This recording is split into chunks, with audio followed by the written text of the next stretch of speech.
Hello students, this is Pradeep Saini, your physics tutor for defense. Welcome to CCA Defense Academy rings. हम लोग जो हमारा topics रहेंगे उनके बारे में थोड़ा सा अगर डिस्कशन करना चाहें तो फिजिक्स में जो बच्चों के साथ प्रॉब्लम होती हैं वो सबसे बड़ी प्रॉब्लम है फिजिक्स के कंसेप्ट में क्लैरिटी नहीं आना। देखो, इसका सबसे बड़ा एक ही रीज़न होता है कि हमारे बेसिक्स क्लियर नहीं होते। हम लोग डायरेक्ट बहुत अच्छा क्वेश्चन करने की कोशिश करते हैं और हमारे बेसिक्स क्लियर नहीं होते। हम लोग स्टेप बाय स्टेप नहीं चलते। फिजिक्स में हम कोई भी टॉपिक कहीं से भी उठा के सॉल्व नहीं कर सकते क्योंकि आपको इसके लिए स्टेप बाय स्टेप चलना ही होगा। बट ऐसा भी नहीं कि फिजिक्स जो है वो बहुत डराती है, फिजिक्स हमें नहीं आती है, ऐसा सोचना भी गलत है।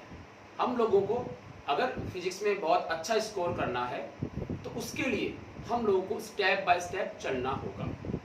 हम लोग स्टेप बाय स्टेप चलने के लिए सबसे पहले स्टार्ट करेंगे। हमारा जो टॉपिक रहेगा वो फर्स्ट चैप्टर जो है हमारा वो है यूनिट, डायमेंशन और मेजरमेंट। ये हमारा फर्स्ट टॉपिक रहेगा क्योंकि इस टॉपिक से रिलेटेड ही हम फिर आगे नेक्स्ट वन पढ़ेंगे, फिर उससे आगे वाला पढ़ेंगे, फिर उससे आगे वाला पढ़ेंगे।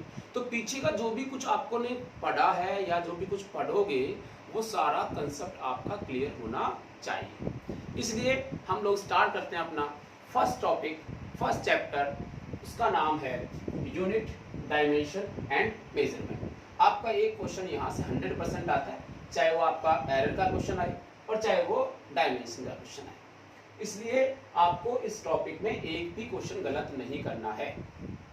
अगर आप चीजें वीडियो को रेगुलर देखोगे तो 1 बाय 1 वीडियो जो है आपके कंसेप्ट को क्लियर करेंगे। ठीक है, तो स्टार्ट करते हैं बिना टाइम खराब किए। सबसे पहले हम जानना चाहेंगे कि व्हाट इज फिजिकल क्वांटिटी। भौतिक राशि, भौतिक राशि होती क्या है? तो थोड़ा थोड़ा इनका देख लेते हैं हम लोग। भौतिक राशि देखो, मान लीजिए भौतिक राशि को मैंने डिनोट किया क्यू से। किसी भी फिजिकल क्वांटिटी से डिनोट किया गया क्यू से। ये भौतिक राशि के अंदर एक तो होता है नंबर और एक होती है यूनिट। एक तो होता है नंबर और एक क्या होती है? यूनिट। उसको हम क्या कहते हैं? फिजिकल क्वांटिटी, सिंपल लैंग्वेज में। ठीक है, सो हम लोग ये कह सकते हैं Q is equal to N U. Q is equal to N U. ये U क्या है? इसको हम यूनिट कहते हैं, यानी मात्रक कहते हैं फिजिकल क्वांटिटी का। और ये कोई नंबर होता है, ये हमने देख लिया। जैसे हम लिखते हैं कि वेलोसिटी है 5 मीटर पर सेकेंड, राइट। हमने लिखा फोर्स है 10 न्यूटन। इसको अगर आप देखें तो ये दोनों ही फिजिकल क्वांटिटी है। ये वेलोसिटी एक फिजिकल क्वांटिटी है और फोर्स भी एक फिजिकल क्वांटिटी है जिसके अंदर एक नंबर है और एक यूनिट है। क्लियर होगी बात? अब मैं आपसे एक बात होता हूं कि मैंने लिखा 1 किलोमीटर और इसके आगे मैं लिख रहा हूं 1000 मीटर। इन दोनों को अगर आप ध्यान से देखते हैं तो आप देखेंगे कि दोनों, अगर मैं लेंथ की बात करूं तो दोनों क्या है? सेम है। 1 किलोमीटर उतना ही होता है जितना 1000 मीटर होता है। बट आपने क्या नोट किया? ये न्यूमेरिक वैल्यू देखिए, दिस न्यूमेरिक वैल्यू क्या है? 1 छोटी है और ये न्यूमेरिक वैल्यू क्या है? बड़ी है। यहाँ देखिए, ये है मीटर छोटा है और किलोमीटर क्या है? बड़ा यूनिट है। ठीक है, और ये दोनों आपस में क्या है? इक्वल। अगर ऐसा है तो हम लिख सकते हैं NU is equal to constant. Value में कोई चेंज नहीं आता। जैसे हमने लिखा N1U1 is equal to N2U2। N1U1 is equal to N2U2। अब ये N1 क्या है? 1 है। U1 क्या है? किलोमीटर है। N2 क्या है? 100 है। U2 क्या है? मीटर है। इसीलिए दोनों आपस में क्या है? इक्वल है। तो हम एक यूनिट से जब दूसरी यूनिट में जाते हैं, एक यूनिट से किलोमीटर से मीटर में जाते हैं, दूसरी यूनिट में जाते हैं, तब फिजिकल क्वांटिटी में कोई चेंज नहीं होता। फिजिकल क्वांटिटी क्या है? यहाँ पे लेंथ है, मतलब लेंथ ही रहेगी। कितनी रहेगी? वो भी सेम रहेगी। बट क्या चेंज हो गया?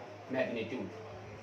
क्या चेंज हो गया? मैग्नीट्यूड। इस नंबर को हम लोग मैग्नीट्यूड भी कहते हैं, राइट?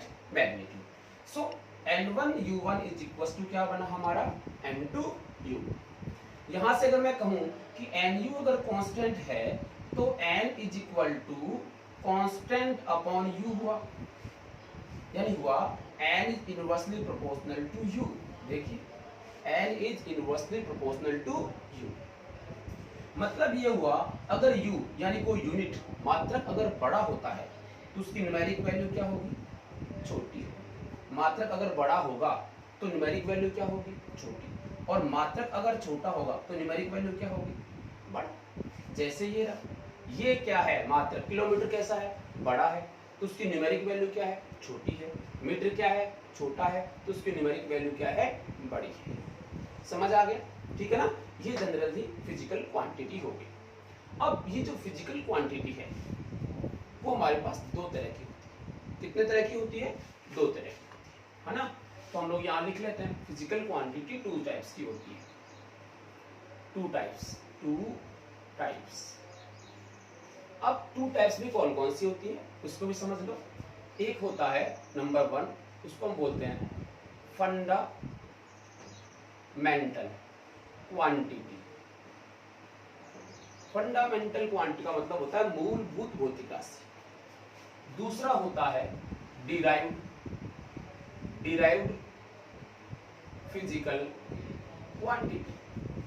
ये तो होती है मूलभूत भौतिक राशि और ये होती है व्युत्पन्न भौतिक राशि। मूलभूत भौतिक राशि कौन सी होती है, तो आंसर है मूलभूत भौतिक राशि जो है वो किसी दूसरे पे डिपेंड नहीं करती। मूलभूत भौतिक राशि क्या होती है, इंडिपेंडेंट होती है, ये किसी दूसरी फिजिकल क्वांटिटी पे डिपेंड नहीं करती। यानी इसको अगर मैं शॉर्ट में लिखूं तो मैं क्या लिखूंगा, independent physical quantity. Independent physical quantity इसको बोलते हैं फंडामेंटल, ठीक है, मूलभूत, किसी भी दूसरे पर डिपेंड नहीं करती। जैसे देखो मास होता है, मास किसी दूसरे पे अपनी खुद का डेफिनेशन देने के लिए मास को किसी दूसरे की रिक्वायरमेंट नहीं है। अगर मैं बात करूं मास के अलावा लेंथ की, लेंथ हो गया, और किसकी बात करें, टाइम हो गया, राइट। तो ये सब क्या है, तो आंसर है इनको हम लोग फंडामेंटल फिजिकल क्वांटिटीज कहते हैं, independent physical quantities. Derived quantities क्या होती है, तो आंसर है depends on fundamental quantity. Depends on fundamental quantity मतलब ये हुआ कि ये वो क्वांटिटीज होती हैं जो किन पे डिपेंड करती है, फंडामेंटल क्वांटिटीज पे डिपेंड करती है। जैसे देखो मैंने लिखा स्पीड, इसके एग्जांपल देखिए, स्पीड, राइट। स्पीड का फॉर्मूला क्या होता है, डिस्टेंस अपॉन टाइम। चाल का यही होता है दूरी बटा समय। डिस्टेंस क्या है, लेंथ, टाइम क्या है, ये रहा टाइम। ये अपने आप में है कैसी, फंडामेंटल क्वांटिटीज। तो डिराइव्ड यानी व्युत्पन्न राशियां वो होती हैं जो किस पर डिपेंड करती हैं, फंडामेंटल क्वांटिटीज पर डिपेंड करती है, राइट है। हमने कहा वेलोसिटी, वेलोसिटी, हमने कहा फोर्स, हमने कहा वर्क, राइट। ये जितनी भी हैं वो सब क्या किस में आएंगी, डिराइव्ड फिजिकल क्वांटिटी में आएंगी। क्लियर है। अब यहां पे अगर हम यूनिट्स की बात करें, यूनिट क्या होती है, तो यूनिट है किसी भी फिजिकल क्वांटिटी को शो करने के लिए, किसी भी फिजिकल क्वांटिटी को शो करने के लिए उसके मैग्नीट्यूड में जिसको मल्टीप्लाई किया गया है उसको हम क्या कहते हैं, यूनिट कहते हैं। यूनिट एक स्टैंडर्ड है, एक रेफरेंस है जिसके थ्रू हम लोग किसी फिजिकल क्वांटिटी को रिप्रेजेंट करते हैं। यूनिट जो है वो हमारे पास, उसको 3 सिस्टम में डिवाइड किया गया। पहले यूनिट जो है उसको कितने सिस्टम में डिवाइड किया गया, 3 सिस्टम में।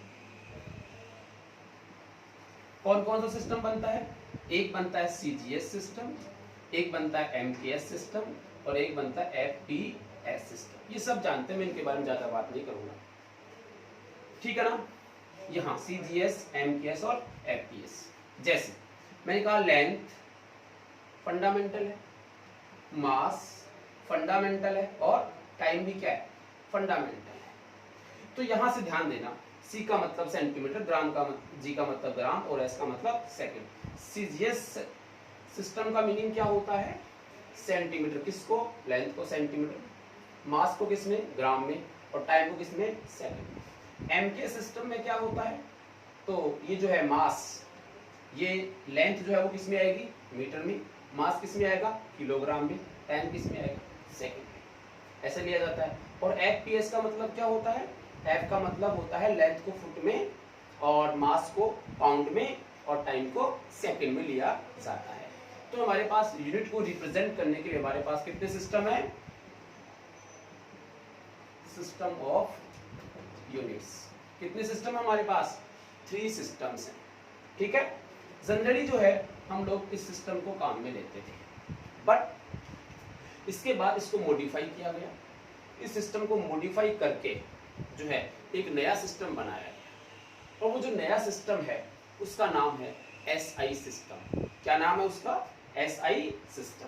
तो ये आप लिख लीजिए, अपने वीडियो को पॉज कर लीजिए और इन सबको लिख लीजिए। मैं केवल बोर्ड पे वो चीजें लिख रहा हूँ जो आपको केवल नोट्स पे लिखनी है, फालतू की थ्योरी अपने को नहीं लिखनी है, जो काम की चीजें हमें केवल वही लिखनी है, ठीक है ना, ओके।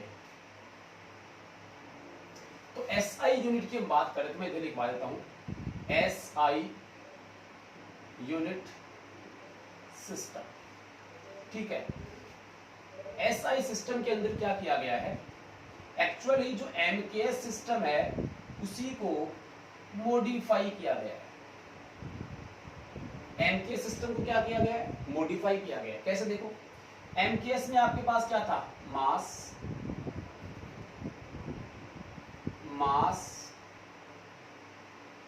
लेंथ टाइम, ये 3 तो आपके पास किसमें थे, एमकेएस सिस्टम में। और इनकी यूनिट देखिए क्या थी, इनकी यूनिट, ये तो क्या है, फिजिकल क्वांटिटी। इनकी यूनिट्स क्या आएंगी, इनकी यूनिट्स जो आती हैं, मास की क्या आती है एमकेएस सिस्टम के अंदर, देखो मास को एमकेएस में क्या कहते हैं, किलोग्राम। लेंथ को क्या बोलेंगे हम लोग यहाँ पे, मीटर, ये एम का मतलब मीटर है। टाइम को क्या बोलते हैं, सेकंड, राइट। बट इसमें 4 फिजिकल क्वांटिटीज और ऐड की गई। वो 4 फिजिकल क्वांटिटीज कौन सी है, देखो एक तो है इलेक्ट्रिक करंट, विद्युत धारा, उसके लिए क्या काम में लिया जाता है, एम्पियर काम में लिया जाता है। सेकंड जो है दैट इज टेम्परेचर, टेम्परेचर को रिप्रेजेंट करने के लिए जो यूनिट काम में ली गई है वो ली गई है केल्विन। देखो के भी लिखा हुआ मिलता है और इसको कभी कभी थीटा के फॉर्म में भी आपको मिल जाएगा। तो टेम्परेचर को के की फॉर्म में मिलेगा या फिर थीटा के फॉर्म में भी कभी कभी आपको अलग बुक्स में मिल जाता है, ठीक है ना, यह आ जाएगा। इसके अलावा आता है ल्यूमिनियस इंटेंसिटी, ल्यूमिनियस इंटेंसिटी जो होती है, ठीक है ना, उसको लिखते हैं कैंडेला से, किससे, कैंडेला से। फिर से इसको क्या बोलते हैं, केल्विन, इसको क्या बोलेंगे, कैंडेला। सी कैपिटल लेटर में लिखते हैं, उसके बेस पे लिखते हैं डी, ये बोलते हैं इसको कैंडेला। जो किसकी इंटेंसिटी को मेजर करता है, तो लाइट की इंटेंसिटी को मेजर करता है, राइट। एक आपका 1 2 3 तो ये हो गया, एक और बच गया आपका पास, amount of substance, amount of substance, पदार्थ की मात्रा।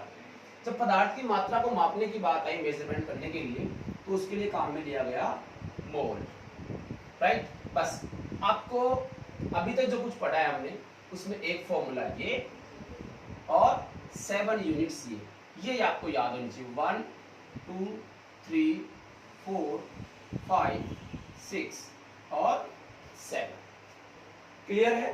तो 7 हमारे पास एसआई सिस्टम में यूनिट्स होती हैं। अब ये जो एसआई सिस्टम में हमारे पास यूनिट्स हैं, ठीक है, इन्हीं को हम लोग आगे जाके डायमेंशन में काम में लेने वाले हैं, इसलिए इसको आप ढंग से उतार लें। लिख लिया होगा आपने, पॉज करके लिख लीजिए आप, क्लियर। इसकी समरी होगी। बात करते हैं अब जहां से क्वेश्चंस बनते हैं। ये जनरल इसका बेसिक था। अब हम बात करते हैं किसकी, डायमेंशन की। किसकी बात करने वाले हैं, डायमेंशन की। क्लियर है? चलिए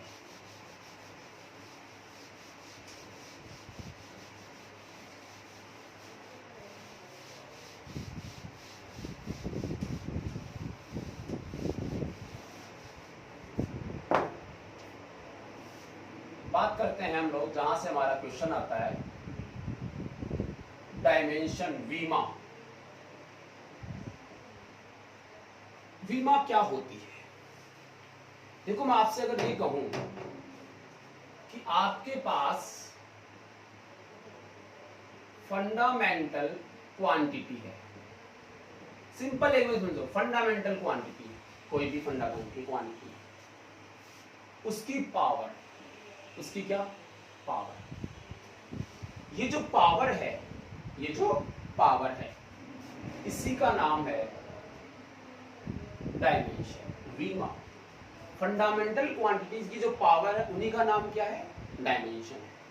मतलब अगर हमारे पास डिराइव्ड क्वांटिटी हो, व्युत्पन्न राशियां हो, और व्युत्पन्न राशियों के लिए भी मुझे अगर क्या लिखना है, डायमेंशन लिखनी है, तो उस व्युत्पन्न राशि को किसकी फॉर्म में लिखना पड़ेगा? आंसर है फंडामेंटल क्वांटिटी की फॉर्म में। ठीक है, तो फंडामेंटल क्वांटिटी की फॉर्म में उसको लिखना पड़ेगा। ठीक है, इसलिए आप ये याद रखिए कि आपके पास कोई भी फंडामेंटल क्वांटिटी है, उसकी जो पावर्स होती हैं उसी को हम लोग डायमेंशंस कहते हैं। कैसे लिखते हैं इसको जरा देखो। अगर हम बात करें मैकेनिक्स की, मैकेनिक्स में हम लोग लिखते हैं M L T, M L T. इस एम का मतलब होता है मास, इस एल का मतलब होता है लेंथ, और इस टी का मतलब होता है टाइम। और आप देखिए तीनों के तीनों कैसे हैं, फंडामेंटल फिजिकल क्वांटिटी हैं। तीनों के तीनों कैसे हैं, फंडामेंटल फिजिकल क्वांटिटी है। ठीक है, तो यही मैं कह रहा हूं फंडामेंटल क्वांटिटी की जो पावर है, यानी इनकी पावर, से मान लो ए है, बी है, सी है, तो यहाँ ए, बी और सी क्या है, डायमेंशंस। ए बी सी क्या है यहाँ पे, डायमेंशंस। ठीक है ना, बट ये केवल हमने 3 लिखी है यहाँ पे। ऐसा इस सिस्टम में कितनी होती हैं, 7। ऐसा इस सिस्टम में अगर 7 होती है तो हमें ऐसे लिखना चाहिए A M L T, right. इसके साथ अगर कोई और भी फिजिकल क्वांटिटी है तो उसको इसके आगे लिखा जाता है। जैसे मान लो कहीं एम्पियर मिल जाए, कहीं आपको कैंडेला मिल जाए, कहीं आपको टेम्परेचर मिल जाए, और कहीं आपको मोल मिल जाए, तो इन 3 के साथ में इनको और लिखा जाता है, और इन सबको क्या किया जाता है, बड़े ब्रैकेट में बंद कर दिया जाता है। ये होता है डायमेंशनल इक्वेशन या फॉर्मूला। ठीक है, इसको बोलते हैं बीनीय समीकरण, डायमेंशनल इक्वेशन और फॉर्मूला, राइट। अब बात करते हैं कि डायमेंशन निकालते कैसे। देखो मैं आपसे बात करूं कि डायमेंशन यानी बीमा निकालते कैसे हैं,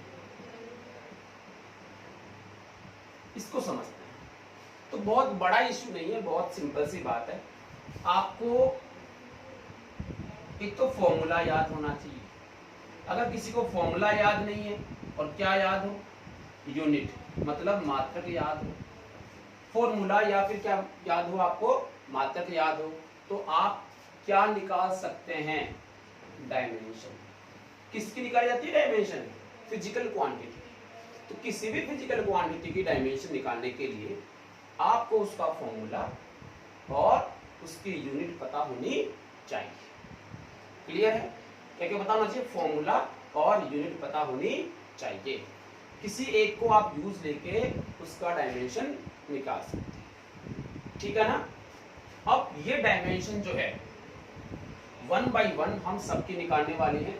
जितनी भी फिजिकल क्वांटिटीज आपने 11th में पढ़ी हैं, 12th में पढ़ी हैं, उन सब की हम लोग डायमेंशन निकालने वाले हैं। डायमेंशन में प्रॉब्लम ये होती है कि बच्चे कहते हैं हमें याद नहीं रहता, तो मैं कह रहा हूँ आपको केवल 5 डायमेंशंस याद करनी है, उसके बाद आपकी इच्छा उसकी हर एक की आप डायमेंशंस निकाल सकते हैं। इसलिए बिल्कुल टेंशन लेने की जरूरत नहीं है। डायमेंशन कैसे निकलेंगी, याद कैसे रहेंगी, यह हमें निकालना आना चाहिए, याद नहीं रहता है तो, ठीक है ना। और उसके बाद एप्लीकेशन पढ़ने वाले हैं। तो अभी इस लेक्चर में जो है आपने इतना पढ़ा, नेक्स्ट लेक्चर में हम लोग देखने वाले हैं कि डायमेंशन निकालते कैसे। आई होप आपको वीडियो जरूर पसंद आया होगा।